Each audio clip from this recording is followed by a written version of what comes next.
This is the building custom research reports, tips and tricks. We're going to go into some of the ways that you can leverage your reporting designer account to get extra value out of the reporting options in Quali Research. I'm Victor Kinzer. I'm a senior customer success manager here at Quali, and I'm joined by Greg Jensen, who is the reporting engineer for research and financials, and Scott Sandlin, who is an ERA specialist at the University of Alabama at Huntsville.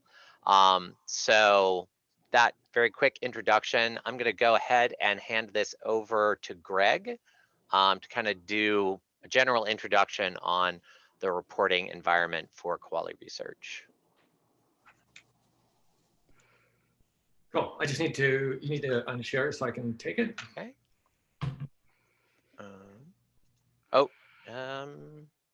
There we go. There we go. Okay, can you see that? Okay, so I'm just going to walk through kind of the basics of creating a dashboard, creating the widgets in the dashboard, and we'll go through a couple of little, hopefully little tricks that you haven't seen before. So if you have a designer account, it all kind of starts right up here in the corner. You have the plus icon where you can create a new dashboard, or you can go to this vertical ellipse and create a new dashboard inside the folder that you're picking, or you can create an existing dashboard, which is what we're going to do. Maybe, here we go, and duplicate. So we're going to take that as a template, start there. So here we have our dashboard. I'm starting out, this is the very first widget, and so there's not a lot going on here. We're going to go ahead and start building this out.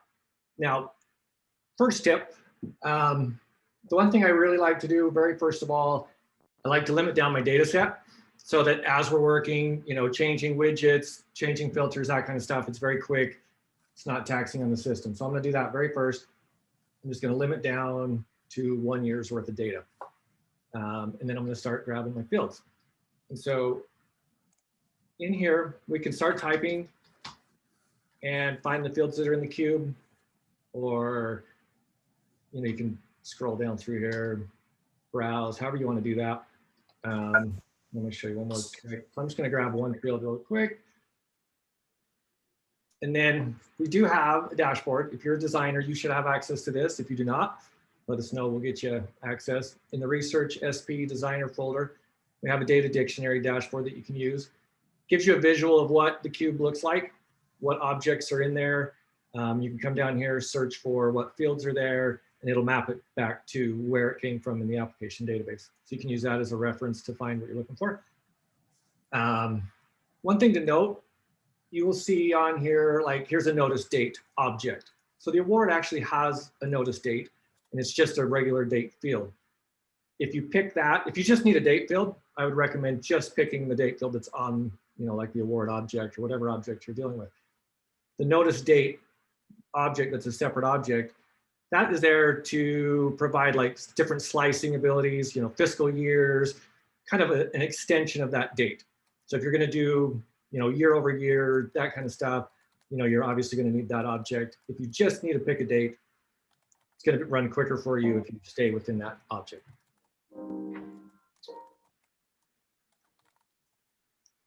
And so when we come back here to add fields, you'll notice we have some custom ones as well.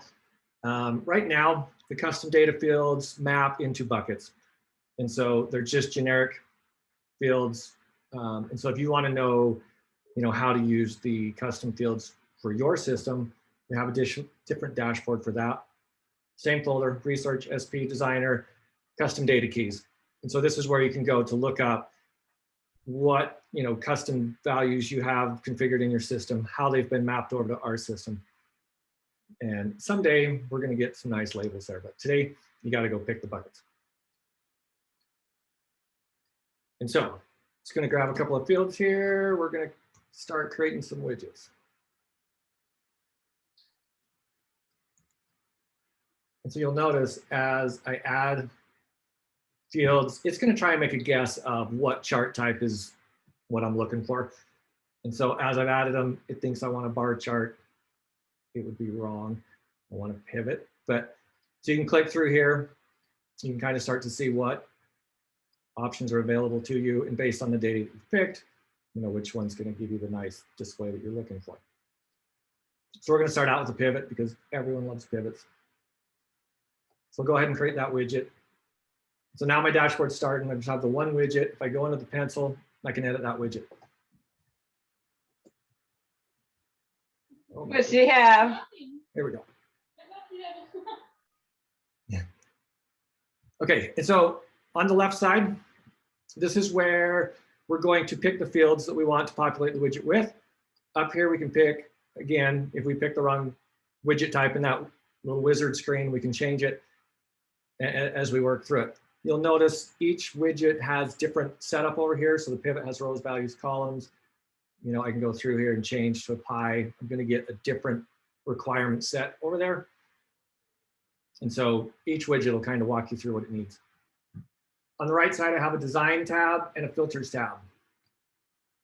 So this design tab, this will change for each widget as well. So here you see it. It's basically based off the pie chart. So I can start to pick settings that are specific just to this widget type. You know, and so as I go through different widgets, this is going to change over here, allowing me to customize the look and feel. And then in the filters tab here, this is where I can add a widget filter that's specific just to this widget. So it'll override whatever dashboard filters are going on, as well as I can come in here, turn off the dashboard filters or just selectively pick which ones I want. And so a lot of times, you know, we'll have a dashboard that shows current year information, and then maybe we'll have one widget that shows, you know, a 10-year trend. And so in there, here, you'd come in here, you'd want to pick, you know, your date. So we're going to override this date from the dashboard. And so instead of 1 year, we're going to do a 10-year. And so we're going to go into time frame. And if you look, I don't have a 10-year option. So one of the cool things we can do is I can pick something close to what I want. And then if I go into this advanced tab, it's going to give me the code of how to define that filter. So even though there's not a 10-year filter, there was a 2-year filter. And so I can pick it, last 2 years, go to advanced, and instead of 2, I want to go 10. I can test it. I can see I'm going to get my 10 years, right? And then it's got the offset here, where if I don't want the current year, because a lot of times that data is not complete yet, I can do an offset of 1. Depending on what I'm doing, if I do want the current year, give it an offset of 0, and you can test it and see how it comes together. And so that gives us that. Okay, so we're going to get back to the pivot. Everybody loves pivots. Everything's pivots. So let's put our principal back in there. You'll notice that you change widget types.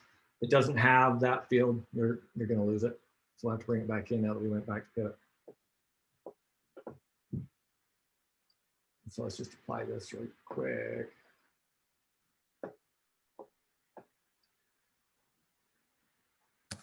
Okay, so before we dive too much into the details of the pivot, I want to show one more thing. This is for each widget type. We can come in here. So these widgets, these dashboards, it's all just HTML, CSS. And so even though we may have some specific design elements here, if you don't see what you want or you want to change something that you don't see a setting for, you can always come in here. And if you've got some developer chops, you can come in here and customize this page however you want. So here I'm just going to make font green. And when you click edit script, it's going to pop up this window and you can see some documentation here, a link to the documentation where you can find the different events and different API calls that you can use. So we're not going to go too much into that other than just to let you know it's there.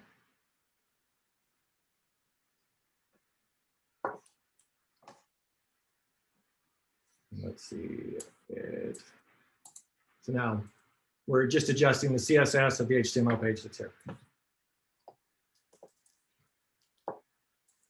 And then the other thing that applies to all widgets is this analyze widget jackal option that we can go into on a widget. And this is going to show us basically the query that's being generated by the fields and the filters and the aggregates that we've set up. So you can see here, I have a filter for award notice date. I have an aggregate on the obligated total. I'm using this data point of principal, and I have an aggregate on anticipated total. And you can take this image and map it right back to this. This is what it's matching up to in the underlying model.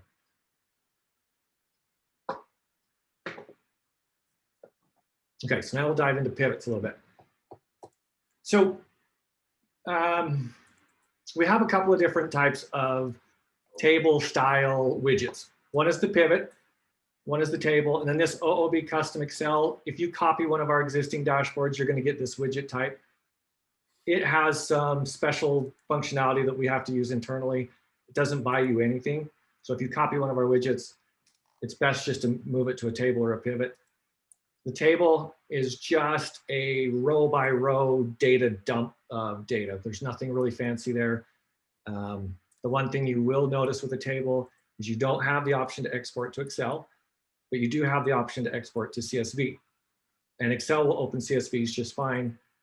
It's just the table doesn't do really anything fancy, so it didn't need a native export for Excel. But in the pivot, we do have all these fancy features that we're now going to go over a little bit. And so rather than doing row by row in the pivot, it likes to roll up data. And so you're going to see anything that's in this rows section, as long as they match, it's going to squash it, and it's going to combine whatever's in these values section. And you can control how does it squash those values. So right now it's squashing with a sum. So it's going to add them all up as it combines the rows. And you can do averages, or there's lots of different options in there. And so you can see as we add fields, it's going to keep expanding that out. Another thing we can do with pivot tables is we can come in here and we can do grand totals, subtotals, and you can pick which ones you want to roll up those values by, right? And so I'll pick the grand total there. I'll put a subtotal here. So you can start to see it totaling up by sections. And the one thing that might throw you off is you can't subtotal the last one. So if you come in here, you're not going to see the option because it's really only one. So there's nothing to subtotal. Makes sense, but it's caught me a lot. And so the other cool thing with a pivot is I'm going to turn the award number off. So as a designer, I can come in here. Here's the dashboard I want to create.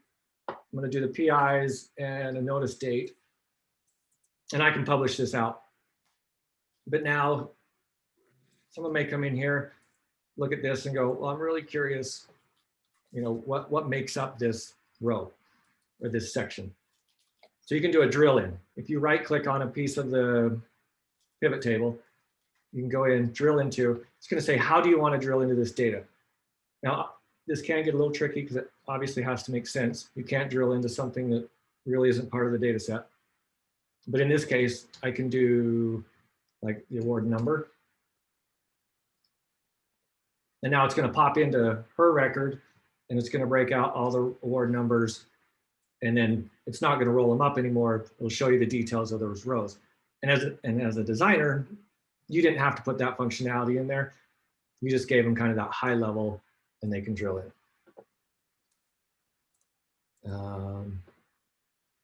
Then I'll just show you a couple more little features of the pivot. For visuals, you can throw in some data bars, kind of helps show how numbers relate to each other. And then, of course, like we talked, if I do a pivot, I can do my Excel out because I have these, you know, fancy rows, columns, visuals, colors that the table doesn't have. And so this generally is where a lot of our dashboards end. And then we start to create a bunch of filters over here, and the users can, you know, navigate that way. I want to show you a different way to kind of set up your dashboards for navigation. And so we're just going to go create another widget, and we're going to grab this time the award status. And we'll throw in, we'll stick with the anticipated totals. And we're just going to give it a pie chart. And then once you have these widgets, you can drag them around wherever you like them. I want this one right on top for navigation. And then rather than creating another one from scratch, I'm just going to duplicate it. I'll get another one, go in and edit it. Instead of status, I want my word type. Oh my goodness.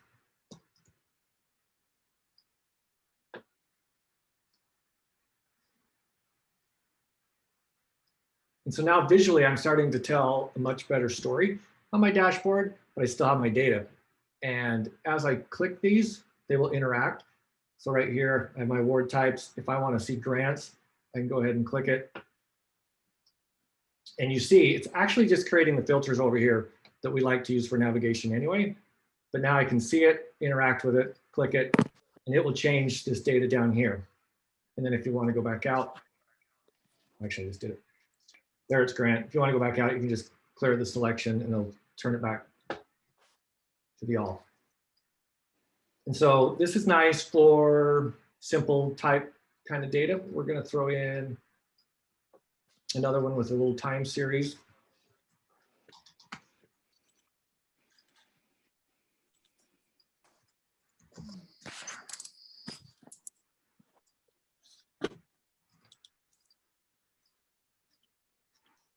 So we'll do it as a bar chart.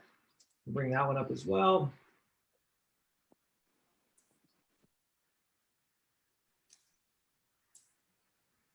And so now same thing, I can interact with this chart.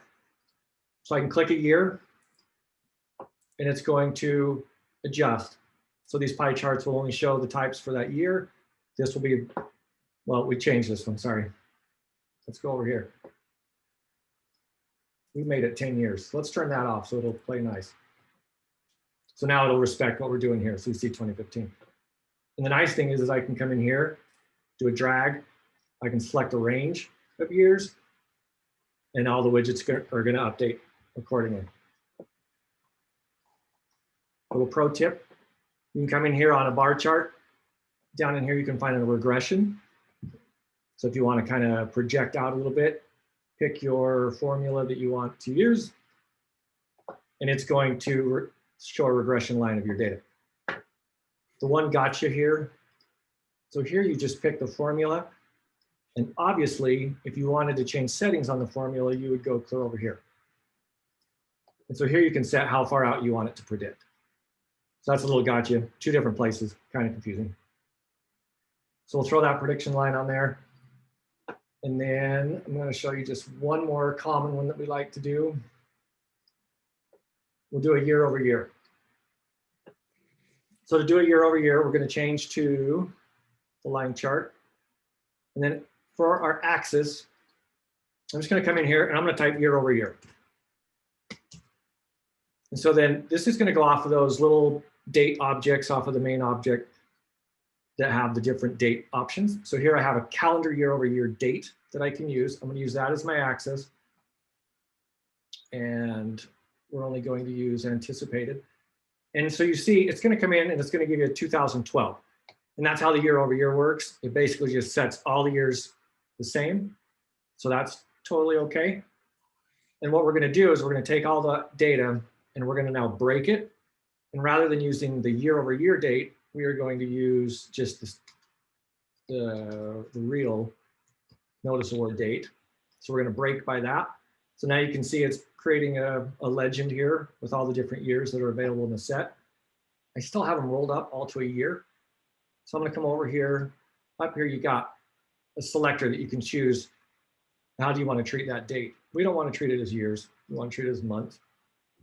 And so now you can see all of the different years overlapping on top of each other in a year over year. And now we just want to get rid of that 12. So we can come up here, change the date format. And we just want to see the month, because in a year over year, it doesn't make sense. So there we go. So there we have our year over year. And same thing, as I go through this, it's going to update as I select different years and use that data set. And now I broke it. Cool. So one more tip on kind of putting this dashboard together. So dates, if I go in and edit this date, there's a lot of date options. So as a designer, when I put this together, I don't always want them to have access to all of the dates. So I can come in here and say, yeah, this dashboard really only applies to, this many. And then I can set it. And then on this ellipse menu here, I can set this as a background filter. And so now you see the little filter symbol there. And so now when a user comes in to use this, they're only going to see the dates that I've pre-set up for this dashboard. And so there's the basics of kind of how to do navigation on a dashboard, more visually rather than using the filters. And once you have this set up, you can go up here, do an export. This will download the dash file. This downloads basically just your setup. Doesn't bring any data or anything. So if you want to share it with somebody, if you want to back it up for later, import it into another lane, change it, whatever, you can do that. And by default, we start with a Quali Light theme because it goes well with our application. If you want to kick it out to a PDF or something, we have different color schemes. If you're more of a meadow person, more of soil, we can change this to however you like, within reason. We'll go corporate, seems like corporate. And then the last thing I'm gonna show you is PDF. So now that we have our dashboard, we've got some visuals on there, we want to export a PDF. It's kind of a strange print screen that we go into here. So we can change things. Let's set it to landscape to kind of fit some more on there. We can determine which kind of pieces come up here. And then there's this odd save button. What this save button is going to do, it just saved my layout, or my settings. That's all it did. It didn't save a PDF. So I come back in here, it remembers what I did. But the cool thing is I can go into this edit mode. And so now, even though I want my dashboard to look a certain way, when I come out to PDF, I want to adjust it a little bit to kind of fit the way I want on my page, right? However that may be. And so you can kind of edit your layout just at the PDF. And then I'll save it. And so it's going to remember that now. So I come back into the PDF, I have my layout, and then here I can download it. I'm just going to cancel. And so you can give it a PDF that way. And then once you're done, you can also come in here and share if you want to just share it within the system. So they do have to be a user within the system for them to show up here. And you can just come in here, start typing their name, and they'll show up and you can share it to them. So real quick, that was kind of how to create a dashboard, throw some widgets in a dashboard, do some navigation. Scott and Victor will show you some ways to do more useful things with Sisense in this.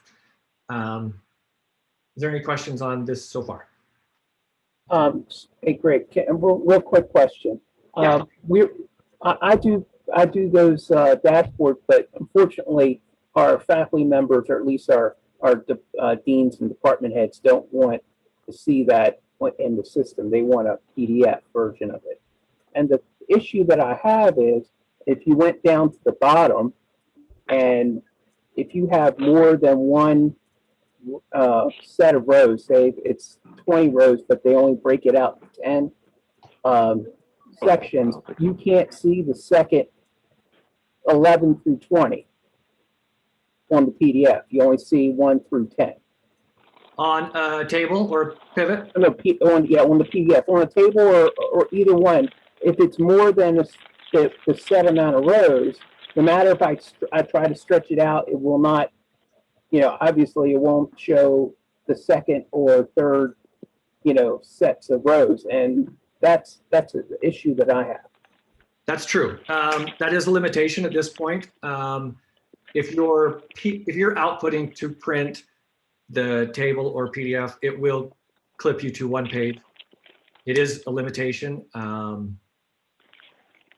This is This is Victor. What I've generally instructed people to do is for tables, and I'll say expansive pivots. So Greg showed some pivots that were more about showing a number of high-level totals. That can work for a PDF export, but if you're really just using pivot sort of as a table view to get rid of duplicates, which a lot of people do, you really want to export to CSV, to Excel, something like that, and then process that together. It's really too much data for what the PDF export in Sisense is for. The PDF export in Sisense is really about a single look dashboard, a graphical layout that you want to capture. So if you are trying to present more data than really fits on that, then I would recommend exporting that and sort of processing it in another application like Excel or Word. Exactly. The workaround that I have is to export it to CSV file, change it to a PDF, obviously, and then kind of merge those files together because they want to see not just the graphs, they want to see the data behind the graphs.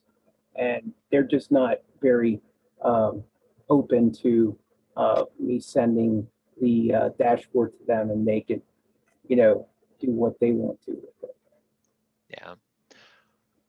So I think I'm gonna need to jump in. We may end up going a couple minutes over just because we did have to start late. I'm gonna streamline my section to give Scott as much time as I can. So let me go ahead and share my screen. And I really wanted to talk about two things in the system that I think can be really useful. So Greg got into kind of the details and a lot of very involved specifics about how to manipulate Sisense, and it can take you a while to learn all of those features. But one thing that I've found a lot of value in is just copying our out-of-the-box reports and then taking a reductive approach instead of an additive approach. I did have a couple examples. I'm going to go ahead and limit this to one example just because of the time constraints to kind of show you how this could be useful. So I'm going to go into SP, Sponsored Programs, and we're going to go to Classic, and we're going to look at Data. And then I'm going to come down to Negotiations Activities List. So when we load the activities list, this is really designed to show all of the activities that are in our negotiations. And that can be really useful. And a lot of the use cases that I've found for this report involve going in to see all of the follow-ups.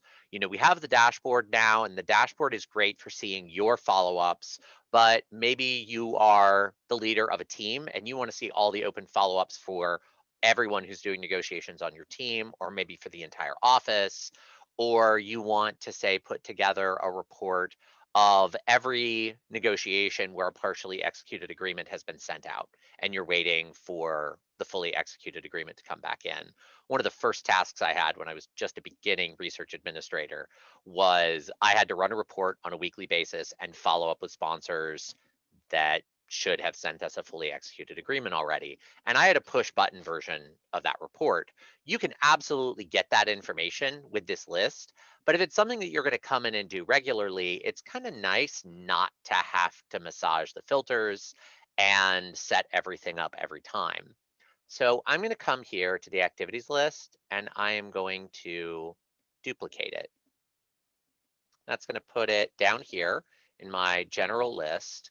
So I can come down to the activities list. And for this example, I'm going to show what a push button follow-up report might look like. So then I'm going to come up here, negotiations, follow-up, whole office. And so I can change the name and I can come in here and edit it. And I have all of this information here. And for follow-up, maybe I don't necessarily need all of this information. I'm not concerned about the end date. If there are follow-ups, there isn't an end date, so we can get rid of that. And then we can go ahead and come down here. And again, we're looking at follow-ups, so we probably aren't looking at activities that are ended, so we can streamline that a little bit. not really concerned with listing the sequence status. That matters on, a really robust report that's listing everything, but not necessarily of concern here. But everything else here, let's say we really do want to keep. We want to have access to that. So we've applied all those changes. And then while I'm in the dashboard like this, if I come over here and add a filter, unlike the filters that Greg was adding to the dashboards on the front end that are then available to your report users, I can come here and add a filter sort of in the design, and then it will always be in place. So if I search for follow-up, and I can choose activity follow-up date, and we're going to look at time frame, and we want to say the last 2 years. So anything that is in the past, we know that followed up update has passed, and we want to look into that. We want to, make changes perhaps. So in this case, that's only returning one record because we're looking at our test data, but that's really nice to have. So I'm going to hit apply, and I don't want the follow-up date here. It's fixed behind the scenes. And looking at this, we put institution on, but we want to streamline that down. We do want to continue to filter on sequence status, but maybe that's something that we don't want the user to really be playing with. So I'm going to come in here and add that as a behind the scenes filter as well. And the purpose of sequence status, this is related to linked documents. So this could be linked to an IP or an award, and because it is pulling in data from those tables and they have a history associated with them, that's about controlling what data from those reference documents we're displaying. So in this case, we want to limit that to active. And we're going to say that looks great. And then we don't want to display that here. We want to make this as simple as we can. And everything else here looks really good. So now, instead of having to come in and apply all those changes, a user can just come here, click on that, and just have the follow-up date information for the office. You could do the same thing if you filtered by activity type and you had really well-defined activity types to look for, partially executed agreements that had been sent out, and you could have a push button report. Again, when I was first starting as a research administrator, we had a lot of reports that were really like this. They were just mild variations on a theme, and we used them for day-to-day business process. And they're the kinds of things that building out all of these different scenarios directly in the application is kind of more expensive from a development and a maintenance standpoint than it's valuable. But in a reporting environment, that's not really true. And you saw I was able to put all that together very, very quickly. So you can do this with any of the reports that we have in here. The other example I was going to show is, say, having an institutional proposal report broken down by special review that always goes directly to IACUC or directly to human subjects to provide as an output for members of that office. So they have a push button report, they can run it by create date and then just see, all right, what's been submitted that we should be aware of, reconcile that, see if anything went through that they weren't notified of. You can really build tools to help automate those sorts of processes. So the other thing I want to talk about a little bit is QA, and then I'm going to hand things over to Scott. So we have a Sandbox environment, and you can go in there and you can build reports in Sandbox. And once they're tested and they look good, you can export them and then load them into production.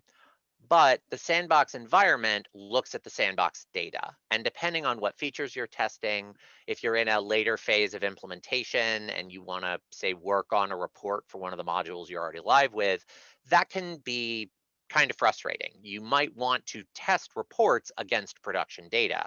And there are really good ways in the system to do that.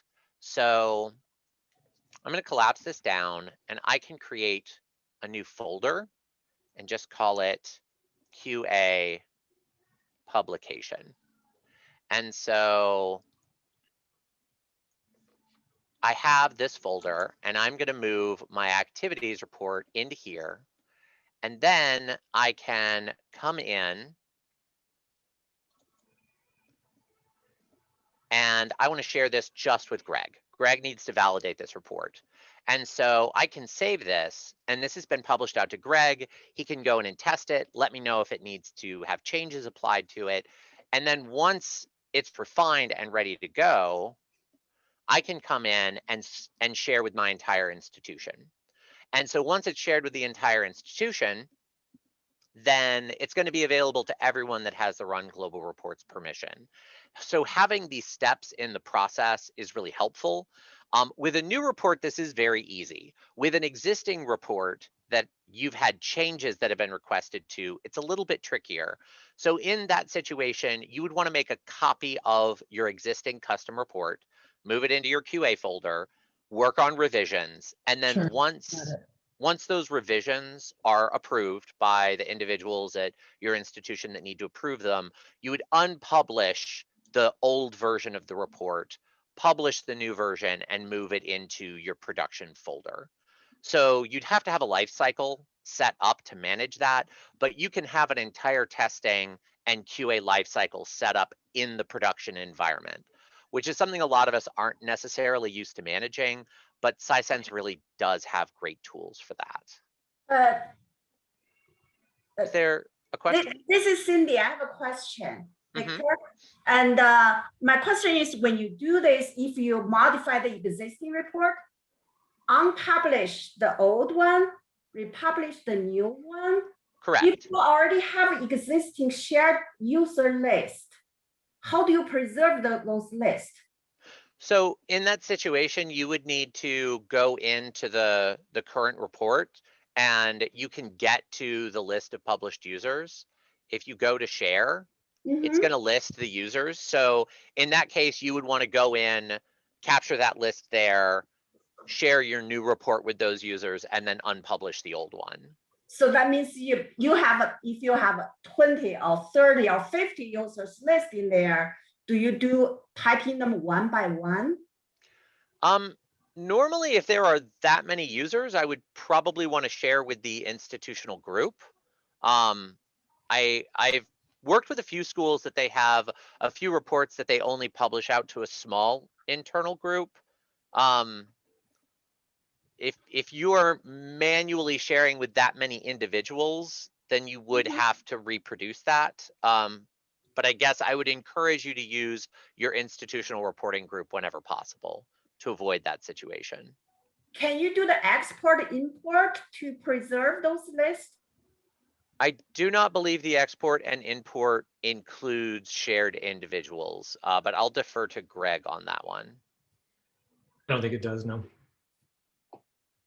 No, I mean, when you export, modify the report, import to the location of the existing report, does it only change the report definition, not wipe out shared list?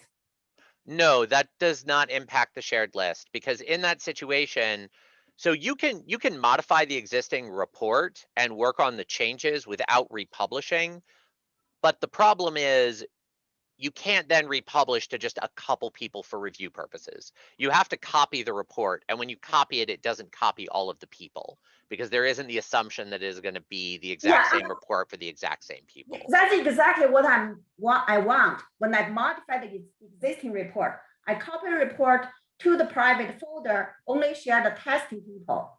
But once I'm done the change and the change approved, can I export, change the report, import to the existing report? And so that when I do the export import to the existing report, is this the existing report that shared list still there, but only the report change get to the correct location? Greg, I think I'm also going to punt this over to you. I don't believe so. I think when you import, you just import as a new dashboard. Is there a way to import over an existing dashboard? So there is. It gets a little tricky. It runs off of behind the scene IDs. So if you export one dashboard to another environment, work on it, and then import it back, it's going to recognize that it's the same dashboard, and it'll ask you if you want to overwrite it. And so, but when you overwrite, does that overwrite the user list also, or user list? Sharing will stay the same. You're just changing the definition of the dashboard. Okay, that's what I need. But you Because have to have them match up with IDs. when you say IDs, what ID you maintain is a report name or what? No, it's tricky. Like if you hover over a report, you'll see in the link, there's Mhm, like an ID. mhm. You saw it right there in the share too. Sorry. Like down at the bottom, you see dashboard with an ID. And so that's how it's keeping these straight. And so you would need, so generally what I do is I build it in Sandbox and then I push it to production. And then if I make updates in Sandbox, that's still the same dashboard. And so when I push it to production again, it will update the one that's there, right? And so But that will not solve the issue that the test against the production data. I wonder if this is something we might be able to take offline, just because I know Yeah. Scott is going to be Yeah. presenting. No, it's a wonderful question. I just want to make sure we give Scott a chance to present his material. But Yeah. we should certainly follow up one-on-one with this, Cindy. Mhm. Yes. Okay. Well, those are the things that I primarily wanted to discuss. I know we are going to end up going over time a little bit due to the delayed start time. Again, I apologize for that, but I am going to hand over to Scott so he can show some of the dashboards that he's created using these tools for Alabama Huntsville. All right. Well, thank you guys for having me. I believe Whatever. we're going. Yep, here we are. Okay. I'll try and make this quick and kind of give you everything that Greg and Victor have explained, have basically gone into the reports that we use. My role in this presentation is to hopefully give you some ideas of how to use the data that you're putting into Quali. And so real quickly, this is sort of what I've broken it down into as I've developed them. It really started out strictly for OSP and trying to report output. You know, deans, center directors, VPs, they want to see output. How much are we submitting? How much are we getting for awards? That kind of stuff. I found that as we were going live just last year, I was having to troubleshoot some data errors or some input errors, if you will. And I found myself creating reports just on the fly to say, oh, here, let me look at this because I can't access the live data on the back end. Let me create a front end report that will see if I can, pull this up and figure out what's going on. Well, that led into creating these troubleshooting and data error system admin reports for myself that helped me identify potential trends and errors, as well as being able to get those to OSP and make them available to them so that they can look at them on a monthly basis and hopefully get everything corrected by month end when we do our reports. Likewise, the output going out to campus, very similar to the OSP metrics that are going out. And then internal to OSP, created some performance metrics reports and stuff like that. So let's get down to it. Real quickly, I'll go over these. One thing to mention, we have access to the AWS data, which is the actual database data. We have hours, I think, dumping on a nightly basis. There are different frequencies that you can choose. I believe monthly may be the default, but we use that data essentially to produce reports that Scisense cannot get us. And there's some really peculiar ways that UAH deals with calculating awards and things like that. So we have to use the raw data to do manual queries to produce those reports. Otherwise, everything we've been able to do is coming directly out of Scisense. So again, quickly looking at some of these OSP troubleshooting reports, they're very simple. It's just letting them know, hey, you got accounts ending soon. Some of the administrators or closeout personnel, they want to know that so they can get prepared. We do an activity summary report so that they can check their internal tracking sheets against what has actually been placed in Quali. And this just gives them hey, here's all the proposal you submitted within whichever year, quarter, month that you choose. One thing we also did was create what's effectively an awards and account search rather than going into Quali and doing a search, searching for an account or an award. This sort of gives them all that data, but they can do it in this report and they can quickly look at data points that are not currently present in just the regular Quali account search or award search. This next one, it sort of gives them an idea of how long it's taking them to process proposals that come through. Again, pivot table, we've got calculations here on the right. You know, they need to know, hey, are our researchers submitting proposals for submission? Our OSP threshold is less than 5 days. So they like to know if they're going below that, if the researchers are starting to go below that. Currently, they're doing pretty good. But you can see here, it's how long, you know, it takes a little under 2 days to get through the approval queue. How many days prior to sponsor deadline that OSP is getting them processed in Kuali. Now, the thing I have to remind them is clicking the submit button in Kuali does not equal submitting it to the sponsor, but at least we know if they're going through the process correctly, it kind of gives them an idea. This next one is one that the director of OSP really likes to see. She likes to see the individual output by each user, or each admin in OSP. And you know, we've got Pareto analysis, see, okay, who's handling the bulk share of the work? Do you need to redistribute?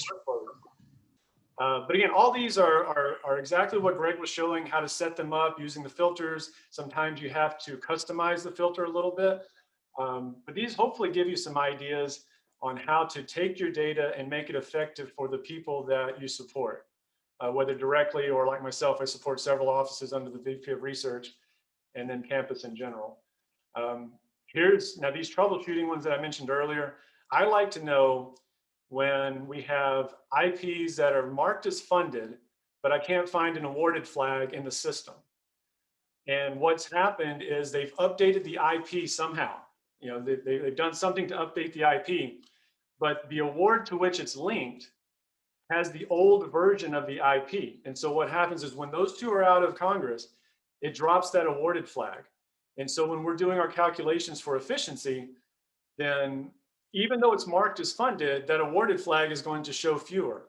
And so this, you know, this little report here helps me recognize those sort of things that are a little bit out. That, hey, just go back in there and update it real quick. Let's go to the award and update it. Simple things like you forgot to put in a sponsor award number, kind of important.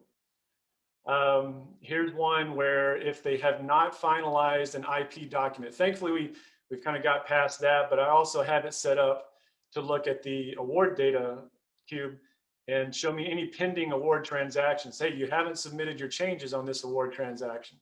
You know, these are just little things that I can look at or that I can share with OSP so that they can review, you know, during the month to make sure everything they need by the end of the month is up to date.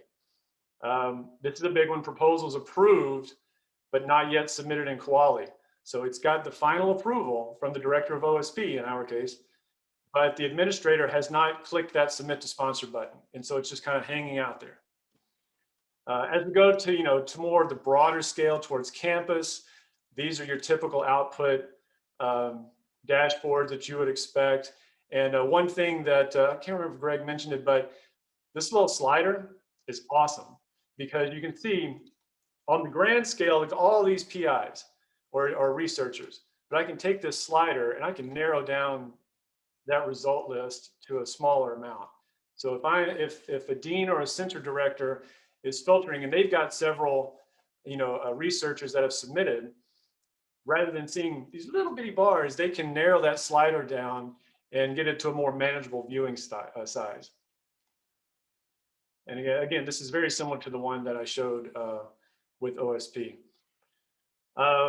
This one actually is kind of it's probably the one I'm going to end on because I developed this one for our research centers, and it shows them every proposal that is currently in development, currently in the approval queue, has been approved but not submitted in Kuali, and then some metrics below.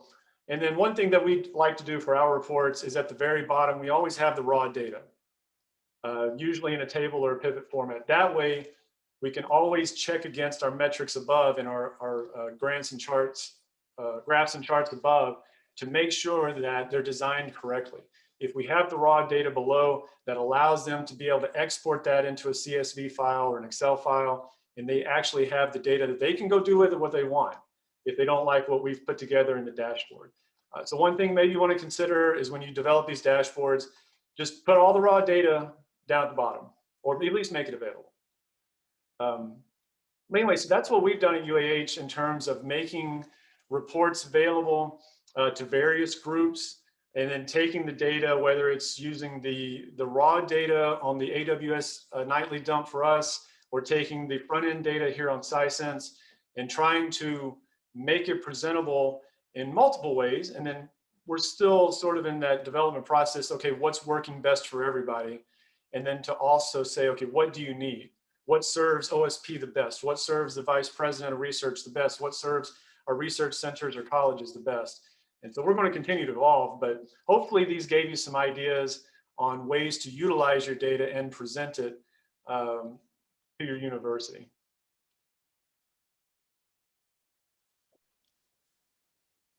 Great. Are there any questions really at this point for Greg, Scott, or I? Hi, this is Chad Efall speaking. I would like to direct a question towards Scott.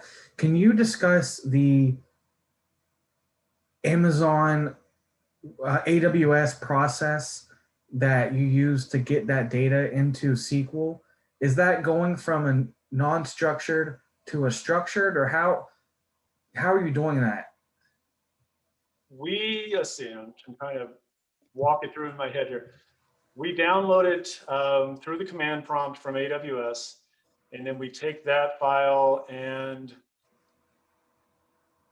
we use MySQL.